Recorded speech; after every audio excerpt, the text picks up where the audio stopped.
Perkenalkan, nama saya Deti Sofiana Matan, kelas A semester 5, Prodi Pendidikan Agama Kristen. Baik, di sini saya akan menjelaskan tentang watak dan tata nilai guru PAK. Pentingnya pembentukan watak dan tata nilai guru PAK juga sebagai hamba Tuhan yang seiring peningkatan profesi dan panggilan sebagai guru yang harus diberangi dan pertumbuhan nilai-nilai hidup, karakter, dan spiritual agar dalam menjalankan tugas guru dapat menjadi teladan murid-muridnya maupun masyarakat. Hasil yang diharapkan lewat materi ini peserta dapat mencapai beberapa tujuan. Yang pertama, peserta dapat memahami masalah watak dan tata nilai. Yang kedua, peserta menyadari pentingnya perubahan watak dan tata nilai sebagai guru PAK. Yang ketiga, peserta dapat menampilkan nilai-nilai hidup Kristiani dalam menjalankan kehidupannya. Yang kedua, watak dan tata nilai guru PAK. Yang pertama, standar hidup, yaitu dibagi dalam beberapa hal. Yang pertama, rajin mempelajari firman Allah. Yang kedua, hidup dalam doa. Yang ketiga, tekun beribadah. Yang keempat, sungguh-sungguh dalam praktik iman. Dan yang kelima, hidup dalam kekudusan. Yang ketiga, sikap dalam menjalankan hidup, yaitu yang pertama, terhadap kehidupan kita adalah bersila kesempatan untuk melayani Kristus, kesempatan untuk berbuat baik, dan waspada dalam kehidupan. Yang kedua, harta kekayaan. Yang pertama, bukan tujuan utama, sering menyesatkan iman. Allah menjamin hidup kita. Harta adalah sarana dan alat. Yang terakhir, orang Kristen tidak dilarang kaya. C. Jabatan, kehormatan, dan kepemimpinan, yaitu kepercayaan dari Allah, kesempatan untuk melayani Allah, dan semua bukan untuk kesombongan. Yang terakhir, keluarga, yaitu yang pertama, gereja pertama bagi orang percaya. Yang kedua, komitmen melakukan kehendak Allah. Dan yang ketiga, harta termahal. Yang keempat, kesulitan-kesulitan iman. Yang pertama, ketidaktaatan. Yang kedua, kebimbangan. Yang ketiga, pencobaan. Yang keempat, kegagalan. Dan yang kelima, pengampunan. Yang terakhir, profesi guru PAK. Dalam tugas sebagai guru PAK ada dua hal yang harus digumuli dan bagaimana mengenai kehidupan Yesus sebelum pelayanan umumnya. Injil Matius mencatat penyingkatan ke Mesir dan kembalinya Yesus ke Nazaret.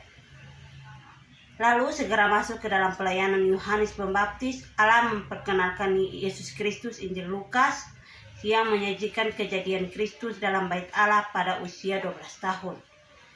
Yang kedua, Yesus sebagai guru agung, yaitu hukum yang diberikan Allah kepada Israel melalui Musa masih berpengaruh besar dalam bertambah besar secara hukumnya di tangan para imam hukum-hukum tersebut.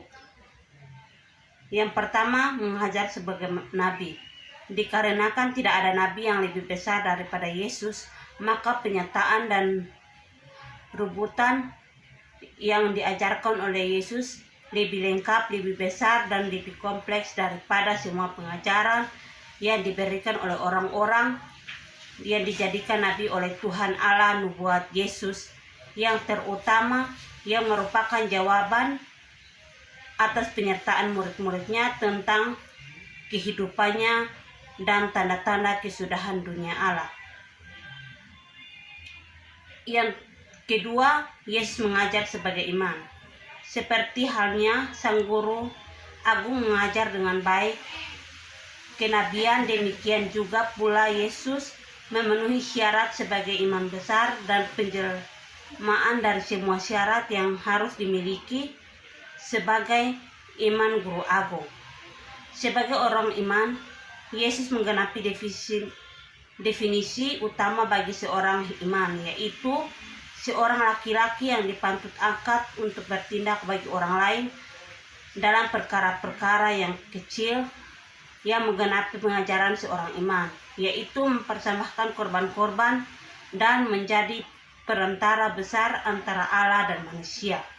Menurut surat Ibrani, Yesus menggenapi 5 tuntunan yang diperlukan dari keimanannya, yaitu yang pertama, Yesus layak menjadi jabatan, itu seperti Ibrani 1 ayat 3 yang berbunyi, Ia adalah cahaya kemuliaan dan gambar wujud Allah, menopang segala yang dengan firman-Nya penuh kekuasaan, dan setelah Ia selesai mengadakan penyucian dosa, Ia duduk di sebelah kanan yang maha besar di tempat yang tinggi.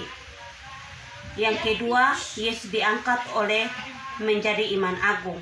Bisa kita lihat dalam Ibrani pasal 5 ayat 1-10 yang berbunyi, sebab setiap imam besar yang dipilih di antara manusia ditetapkan bagi manusia dan dalam hubungan mereka dengan Allah, supaya ia mempersembahkan persembahan korban karena dosa. Ia dapat mengerti orang-orang yang jahil, yang sesat, karena ia sendiri penuh dengan kelemahan yang menghancurkan untuk mempersembahkan korban karena dosa, bukan karena kelemahannya.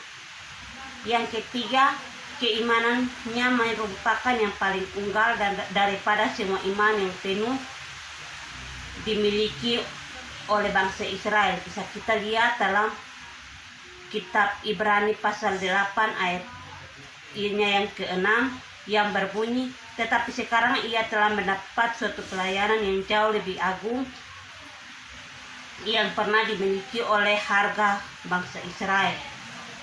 Yang keempat, segala fungsi keimanan dikerjakan oleh Kristus. Bisa kita lihat dalam Ibrani pasal 7 ayat 23 sampai ayatnya yang ke-28.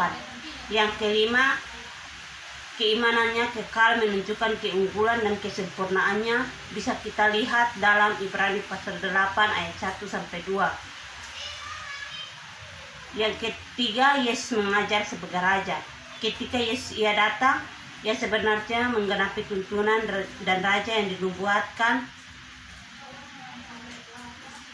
Yang gurulah yang membimbing peserta didiknya untuk belajar mengenal, memahami, dan menghadapi dua tempat, yaitu berada di dalam dunia mencakup dunia ini, ilmu pengetahuan, dunia iman, dunia karya, dan sosial budaya. Mungkin ini penjelasan singkat dari saya. Sekian dan terima kasih. Shalom.